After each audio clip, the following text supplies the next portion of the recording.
Okamlar video tashladilar-da menga. Suv qo'yib yuboryapti sedloyingizdan, yaxshi emas dedilar. Videolarni hozir ko'rsataman sizlarga o'rta olaman.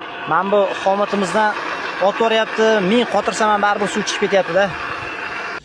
Endi qaranglar, o'rtoqlar, men hozir olib keldilar. Olib kelganlarida qarasam, mana ko'rasizlar, 50% ga tiqqan ekanlar. Keyin qolganiga 50% ga turbani ulab turib chiqargan ekanlar. Oka, ne unaqa qildingiz desam, oka, bilmayman deydilar-da, oka. Buni yo'li qarang, turbanichi polniy qotirasiz ustidan-da, yaxli teli o'tib ketaveradi ichidan. Keyin mana teshigi bor, mana rezinkasi turib ko'rasizmi? Rezinka bekorga qo'yilmagan. Shuna drelda, shuna teshib yuborasiz, bo'ldi turbani. Shuna orasidan suv chiqaveradi mana mashitdan, hech qanaqasiga suv qo'yib yubormaydi, oka. Tushundingizmi? Mana sedlolarni ham qotirishni bilib oldingizmi?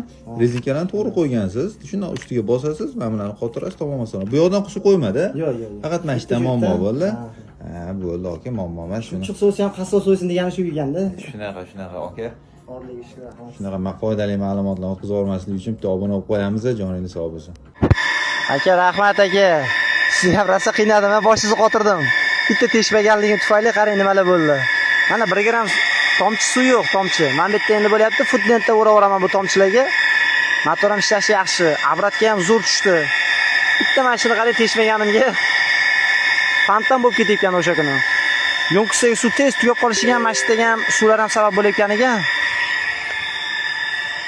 Yaxshi ishlayapti sistema. 1 gram suv yo'q. Rahmat aka, boringizga shukr.